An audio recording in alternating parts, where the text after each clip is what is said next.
এমন ভাবে আচার আচরণ কাজ হবে যাতে 5 বছর পর মানুষের কাছে আমাদের যাইতে না হয়, মানুষ যেন নিজে এসে রুমিন ফারানা হাসে।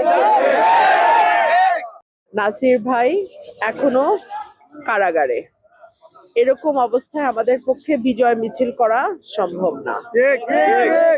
ইনশাআল্লাহ আগামীকাল নাসির ভাইয়ের জামিনের জন্য যা যা করা দরকার আমি একজন অ্যাডভোকেট ঠিক করে সেই নিয়ে তাকে নির্দেশনা দিয়ে দিয়েছি। আশা করছি আগামীকাল পরশুর মধ্যেই ওনার জামিনটা হয়ে যাবে।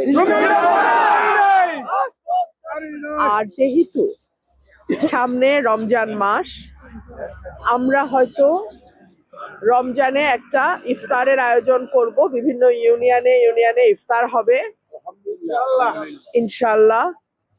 আর যেটা করব ঈদের পরে, এখন না, ঈদের পরে বাঙ্গালপাড়া মাঠ বিশ্ব রোডের এখানে আমরা বড় করে 19টা ইউনিয়ন একসাথে একটা বড় জনসভা।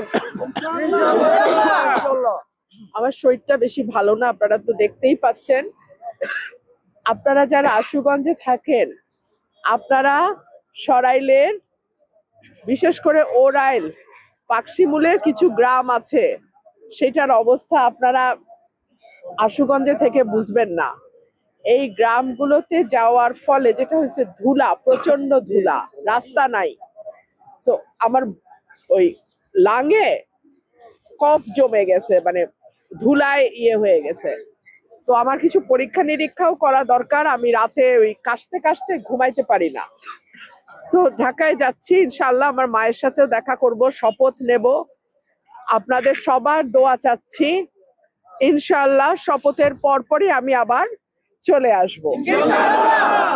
আর রমজানে ইনশাআল্লাহ আল্লাহ যেন আপনাদের সাথে, আমার 19টা ইউনিয়নের সাথে অন্তত একদিন করে হলেও আল্লাহ যেন আমাকে ইফতার আপনাদের সাথে। আর কেউ যদি ভয়ভীতি দেখায়, কেউ যদি কোনো হুমকি ধামকি দেয়, দয়া করে থানায় যাবেন, জিডি করবেন, আমাকে জানাবেন, বাকি দায়িত্ব আমার। আর যদি কাউকে বিনা অপরাধে কারাগারে থাকে, তার পরিবারকে আমার সঙ্গে যোগাযোগ করতে বলবেন, তাদের জামিনের ব্যবস্থায় কি করা যায় এইটা আমার লিগ্যাল টিম, আইনজীবীদের যেই টিম আছে আমার সাথে, আমরা বিচার বিবেচনা করে আল্লাহর রহমতে আপনাদের সবার অসম্ভব পরিশ্রমে আল্লাহ আমাদের এই বিজয় দিয়েছে। আমাদেরকে আজকে থেকে আপনাদের কাছে আমার অনুরোধ থাকবে, এমন ভাবে আচার আচরণ কাজ হবে যাতে 5 বছর পর মানুষের কাছে আমাদের যাইতে না হয়, মানুষ যেন নিজে এসে রুমিন ফারানা হাসে। ঠিক আছে? আমরা কোনো বিশেষ দলেরও প্রার্থী না, মতেরও প্রার্থী না, আমরা কেবলমাত্র এই ধর্মেরও না প্রার্থী না, ওই সবাইকে নিয়ে আমরা একটা শান্তির সরাইল আশুগঞ্জ তৈরি করতে চাই।